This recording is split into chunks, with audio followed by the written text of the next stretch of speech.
Everyone, welcome back to the channel Ajanta Pharma, a mid cap pharma stock जिसने भी अपने number present कर दिए। क्विकली एनालाइज करते हैं number on the face of it कैसे लग रहे हैं, अलॉन्ग विद ये भी देख लेते हैं कि हम आगे इसमें क्या कर सकते हैं। फर्स्टली अगर इसका total core business of revenue में देखें कि टोटल कोर बिजनेस जो धंधे का रेवेन्यू उससे कितना अर्न हुआ है,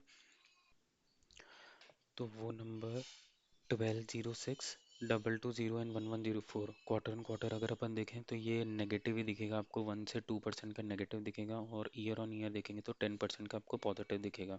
सो क्वार्टर ऑन क्वार्टर तो बहुत ही म्यूटेड नंबर है, नॉर्मलाइजेशन है। ये डेफिनेटली इम्पैक्ट दिखता है कि जो Indian branded generic and US generic momentum है वो स्लो डाउन कर चुका है बिकॉज ऑफ टैरिफ्स की वजह से, या तो ये पर्टिकुलर कंपनी उसको रियलाइज नहीं कर पाई है, ठीक है। But they were able to keep the revenue stagnant. तो माइनर क्वार्टरली स्ट्रक्चरल डिप आप यहाँ पर बोल सकते हो, ठीक है। उसके बाद टोटल एक्सपेंसेस देख लेते हैं। टोटल एक्सपेंसेस में भी अगर अपन ईयर ऑन ईयर और क्वार्टर ऑन क्वार्टर एनालाइज करें तो क्वार्टर ऑन क्वार्टर देखेंगे तो 973 से 909, सो देखिए अप्रोक्सीमेटली आपका 6 से 7% का ये आ जाएगा। और ईयर ऑन ईयर अगर अपन देखेंगे ये तो ये नंबर आपके पास 10 से 12 या 13% के आसपास ये नंबर आ जाएगा, ठीक है। सो ये भी इन लाइन ही है एक्सपेक्टेशन से। हाँ, थोड़ा सा आर एन डी कॉस्ट सही, थोड़ा सा आर एन डी कॉस्ट इनका थोड़ा ज़्यादा गया होगा इन कॉस्ट ऑफ मटेरियल, क्योंकि इन्फ्लेशन की वजह से कॉस्ट ऑफ मटेरियल यहाँ पर ज़्यादा जाता हुआ आपको इनको दिखेगा। नेट प्रॉफिट की अगर अपन बात करें तो नेट प्रॉफिट भी यहाँ पर डिप ही होता हुआ दिखा है। क्वार्टर ऑन क्वार्टर में अगर आप देखो से 1 से 2% का डिप दिखेगा। 252 से 245, ये भी आपको 3% के आसपास का डिप ही देखने को मिलेगा, ठीक है। So this is overall set of numbers. ठीक ठीक नंबर्स है, कोई ज़्यादा हाई वैल्यूड और सरप्राइज नंबर्स एज सच नहीं है, ठीक है। अब इस स्टॉक में करना क्या है पहले वो देख लेते हैं।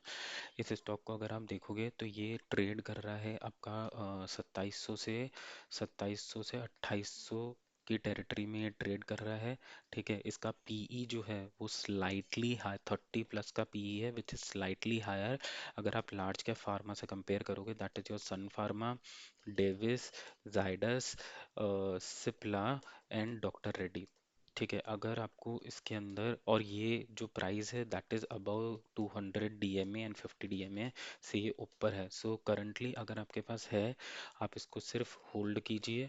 अगर डिप होता है तो अक्यूमुलेट करना है, क्योंकि pharma as an story with Indian pharma going global, तो वो इसमें एक डेफिनेटली पे करेगा।